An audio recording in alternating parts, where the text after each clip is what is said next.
Hello everyone, my name is Russell.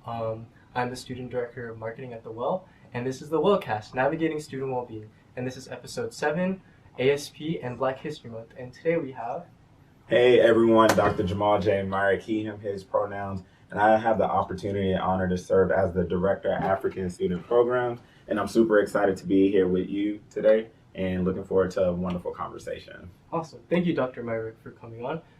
So the first question that I wanted to ask is, what is African Student Programs and what resources does that department offer? Yeah, thank you for that. So African Student Programs, what is it? Let's see. It's everything.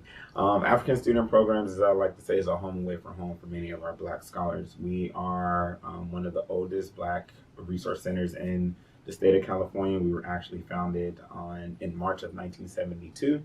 And since then, we continue to make sure that we're not only supporting Black scholars getting to UC Riverside, but we're making sure that we're keeping them here as well as helping them graduate and go forth and prosper and do all the great things that our Black scholars have been doing since they first started here at UC Riverside back all the way into the 50s. And so what does that actually look like? Because you asked the question about services. So of course we offer the blue books and Scantrons. That's the easy stuff. The free printing, that's the easy stuff. The more intense things, I like to say, we also offer programming. So we have programs focused on our 7-point programming model that focuses on Black identity development, academic development, professional and career development, well-being, right? Talking about the well, and so many more items focused on, again, how are we making sure that we're preparing our Black scholars to not only survive here on the campus, but also thrive here and then beyond. We also provide academic tutoring. So we have tutoring, and that's a partnership that we have with the Academic Resource Center. So we have 2 tutors come in, both on various days. The focus on one is in the sciences and the other is in the math. We also offer through our Black Student Success Coordinator, which is our wonderful staff member, Mr. Victor Morera. He's done a tremendous job of really providing academic advising to our Black scholars, as well as making sure that they have all of the academic resources necessary so they can be successful in their collegiate journey here on the campus. We offer mentorship through our mentorship program. So it's called the Sankofa Mentorship Experience.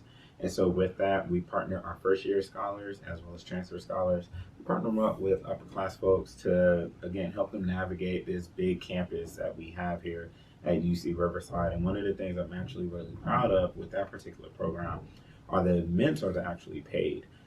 So I know a lot of folks are like, why do that? It's because we want to pay our scholars for their time, especially at a crucial time in society, in the college experience, where many of y'all are working 2, 3, 4 jobs just to survive. And so any kind of alleviation of some of that pressure that we can provide, let's make it happen. And so again, that's our Sankofa Mentorship Program. We do offer student org advising as well. So under the umbrella of ASP, we have about now 16 Black student organizations that fall under our purview. And so we make sure that we're providing them with adequate advising to help them be tremendous student organizations while they're here on campus, and of course student leaders. And there's like so many other things, but I also know we're kind of short on time, or not short on time, but we got to utilize our time wisely. So if you want to learn more, I would definitely encourage any and everyone to make sure that you tap in with us at ASP UCR, or also you can also stop by 133 Costo Hall, and feel free to always tap in with any of our wonderful team members and staff members. Thank you for that. Yeah. I'm really fond of like the groups at the E&G Center or Costo Hall because, of course, like there are groups out there that focus on like academic well-being, such as like the ARC and everything. Mm-hmm. But groups like, let's say, MESA or like Asian Pacific student programs, but also ASP. It's really important to foster like a group where like you share identities with people because like every group kind of goes through similar things and everything. So having these resources for specific ethnic groups, I feel like is really important and everything. So yeah, thank you for that. Yeah. Yeah. But I think for me, thank you for the question, because I think a lot of times people don't know what our respective centers do. So in the ethnic and gender programs, we have a variety of different spaces and places for a wide range of identities, right? Like you just mentioned, Asian Pacific student programs. We have Native American student programs. You have African student programs, Chicana student programs, Women's Resource Center, LGBT Resource Center, Middle Eastern Student Center, undocumented student programs, and I think I hit everyone. And foster youth support services. And people forget that a lot of our programs, we're not just the fun stuff, right? Mm-hmm. We're not just putting on the fun programs and you get snacks and candy. Yeah. Like, we're actually keeping many of the scholars that frequent this campus, we're keeping them alive. Mm-hmm. A lot of times we're the ones that are meeting with these scholars late at night to make sure that their basic needs are met, or making sure that they're getting plugged with basic needs offices or the offices like the Well, so they can stay here. And again, the goal for all the scholars here on these campuses is to graduate. And I would like to always tip my hat to my colleagues in the E&G centers, because we're doing a lot of work, and questions like the one that you asked, like, well, what are some of the things that you all offer? I appreciate it, because a lot of people don't know. One, or they might have this perception that we are just a fun and games like departments, and we're not. And so that's why positions like our Black Student Success Coordinator position is great. That's why programs like our partnership with the Academic Resource Center, where we're providing tutoring or academic advising with our partners in the CHAS department and CNAS department and DCOE department, so we can let people know, yeah, we can do the fun, but we can also handle business within the E&G centers too.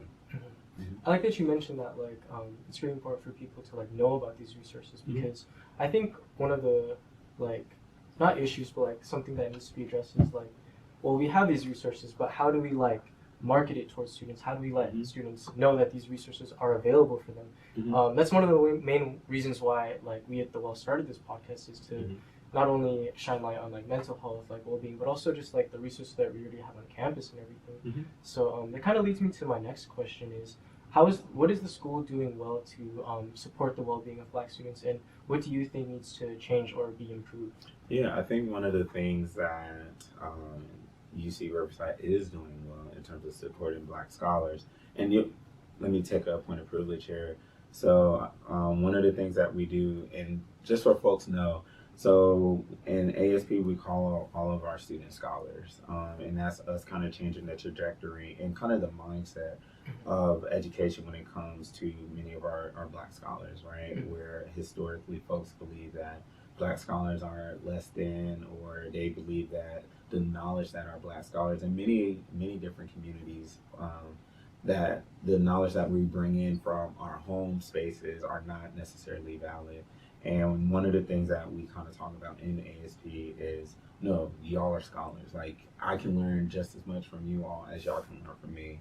Yes, I have a doctorate, but I learned so much more from our scholars in our spaces on a daily basis that I'm like, maybe I don't know everything, right? And that's okay, because I don't put myself out to be that. And so just want to, because I'm noticing you're like saying students, I'm saying scholars. And so for the folks at home who are watching this, they're like, why is he saying that? That's why. It's because we're making sure that we're elevating the mindset of our Black scholars in our respective space. To the question, no worries. So to the question about what UC Riverside is doing really well, I think, again, supporting and promoting the space that we have in terms of African student programs. As I mentioned, ASP, we've been in service to not just UC Riverside, but to the community since 1972. There's a lot of Black resource centers in the country that have started right around that time. It might have like stopped. They might have been closed down, right? If you look at what's happening politically right now, where with DEI is like the boogeyman, many of my colleagues lost their jobs, right? In other states that focused on DEI or like cultural centers and things along those lines. A lot of those spaces had to either close down, people lost their jobs, or maybe they had to change the name and like change some of their core values and their core programming to kind of fit the new requirements, if you will, of that respective state. UCR hasn't done that, right? And I think that's powerful, and that's a powerful testament to have a staple, I like to say a historical staple, on his campus since 1972, uninterrupted, right? And so ASP, yes, it's gone through name changes, right? It used to be called Black Black student programs and then went back to African student programs. But that wasn't because UC Riverside said to do things like that. It's because of the community and the space at that particular time. So the short is UC Riverside allows ASP to just do what we need to do, right? And gives us the creative autonomy to create outstanding programs and events to continue to be in service of everything that we've been doing since 1972, to be able to really trying to create this new experience for many of our Black scholars, as well as our Black faculty and staff. I think about this program we started last year called our No Boundaries Experience. And so that is a trip that we take a group of Black scholars down to Guyana, South America, Georgetown specifically. And we're there for a week, right? And the scholars don't have to pay for anything but food, right? And so to be at a university that's like, try it out.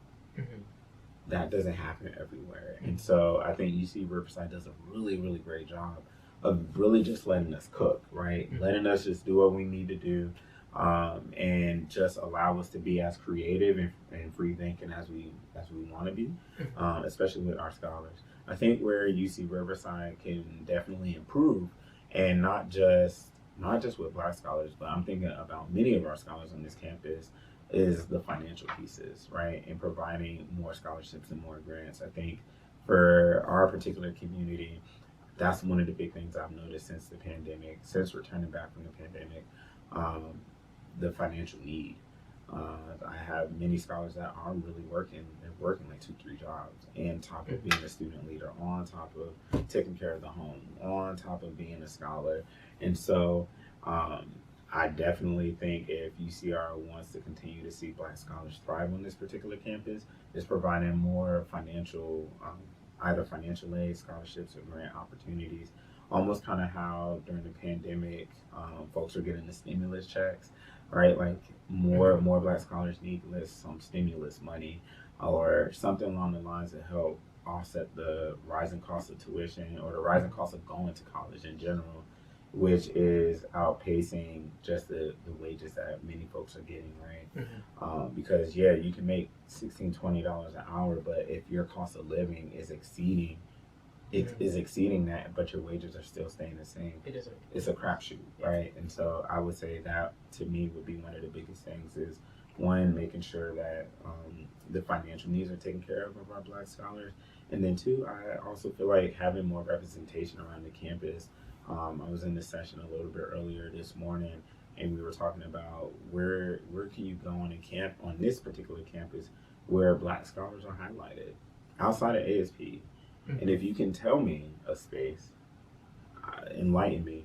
But if you walk around the campus of UC Riverside, there aren't a lot of cultural markers that's like, wow, this is, Black scholars are here, right? Like you might see a banner or two, but there's no statues, there's no murals that kind of highlight the impact that Black scholars have had on this particular campus. I think back to, I went to school at Florida State University, and so in the center of campus, you have the first Black athlete, statue, the first Black athlete, the first Black homecoming queen, and the first Black graduate at Florida State University. And they're all together, and it's called, I forgot the area now, shoots, but it's all in this one area on campus, and it's like, wow, like that's history, one, and then two, that's history that we're not going to forget. Whereas here, you don't necessarily see that. There's no cultural markers here on the campus. And when you kind of do that environmental scan, again, if you see something, Russell, let me know. But outside of ASP, I don't see it. Like, I don't think folks would be able to tell that Black scholars actually attend here. Representation isn't just like a picture or two on a banner, It's like you said, it's like really truly representing the work that Black scholars like do on this campus, because like you said, it shouldn't be just concentrated in ASP. Like the school itself should be representing like the population and everything. So thank you for that.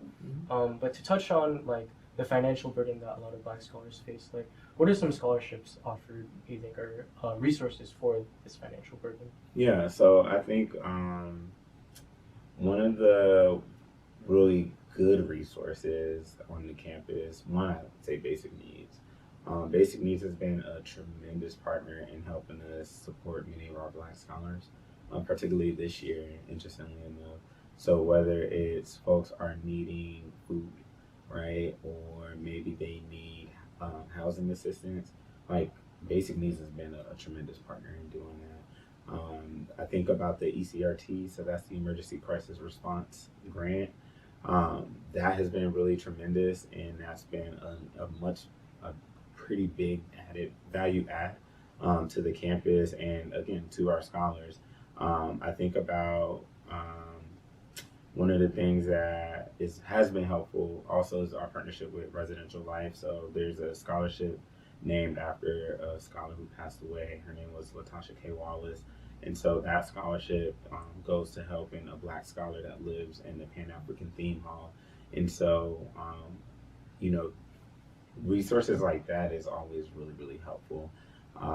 But as far as UCR goes, I can't think of a specific scholarship that says all Black scholars can go and get this thing. Like, the good thing is, like, we have a strong relationship with our Black Alumni Chapter. And so Black Alumni Chapter provides 2 scholarships, fall quarter and winter quarter, which has always been tremendously helpful because it's $500 each. So about $2,000 per year that goes to scholarships for our Black scholars. We just had a scholarship gala today is Monday. So we just had a scholarship gala on Saturday for the endowment fund that was a partnership between Black Alumni Chapter and African Student Programs. And that money that is in that endowment goes back to the Black scholars. And so if a Black scholar is in need, they can come to me as well as Black Alumni Chapter, and we can, again, help offset the cost of whatever it is that they need within reason, right? Like, don't come and say, oh, I didn't pay my rent this month because I went out and, like, took a trip to the Maldives, right? Like, no. But really expressing financial need, we're able to say, okay, we got you taken care of, which is, again, and I said this over the weekend, all of these things that started out with a dream and a vision, and we just had the right relationships and the people in place to execute. Oh yeah, so I was just listing some of the resources that our scholars utilize a lot, and some that I think would be really good for other folks to know about. So again, Basic Needs, especially with the ECRT. So again, that's the Emergency Crisis Response. I forgot what the T is. But that is really helpful for folks that might encounter financial hardship. So like, let's say you can't pay rent, or maybe you might need some gas or something along those lines. It's really, really helpful. We have the Latasha K. Wallace Scholarship, specifically for Pan-African Theme Hall residents over in Residential Life. And then the other pieces that I would encourage folks to take a look at is just always checking in with the financial aid office and seeing what is available. Because a lot of times there might be some scholarships and grants that maybe alumni have donated and just hasn't been claimed. So when I was an undergrad, a young whippersnapper, I used to work in financial aid, and so I would find out about all these scholarships and grants. There's always a one-sheeter of all these unclaimed items that folks haven't said anything for, and they say just write a letter, and you can get a $2,000 scholarship. I think I did that 2 or 3 times with no issues. And so I tell our scholars at ASP, hey, you do the same. You go to financial aid and just inquire. You don't have to make a big fuss. Hey, just want to see, are there any unclaimed scholarships or grants available? And sometimes it's a yes, sometimes it's a no, but at least they ask. Yeah. And then I think the final resource that I had talked about is our Black Alumni Chapter Scholarship, which comes out in fall quarter and winter quarter. And with that, we have the endowment fund too. And so more to come with the endowment fund as we continue to kind of figure out what that's going to look like in terms of practicality, like how to disperse funds, especially with the new campus financial system and everything too. Yeah. Thank you for that. And yeah, I'll definitely be putting all the links to the scholarships and resources in the bio. And yeah, we talked a lot about the resources that is offered, what the school can do better, what the school can improve on. And that wraps it up for episode 7. Thank you, Dr. Myrick, for coming on to the podcast. I really appreciate it. ASP is in room, Costo Hall room. Oh, so ASP, if you ever want to get tapped in, It's 133 Costo Hall, so that's on the first floor right next to the Veterans Resource Center, and also right around the corner from Chicano Student Programs. You can also check us out on Instagram at ASPUCR, or if you want to hit the website, asp.ucr.edu. And just as a quick plug, if you ever want to hear some really amazing music, check out Hayla V. She is not only an outstanding scholar in our community, student staff member, but she is an up-and-coming performer slash artist. So she did perform in last quarter's one of the Nooners, and we're hoping to have her perform this spring quarter at another Nooner. So shout out to Hayla V. Shout out to the outstanding ASP team. So you know who you all are. Dr. J hearts you all, and shout out to all of our wonderful Black scholars, past, present, and future. Peace, peace, peace.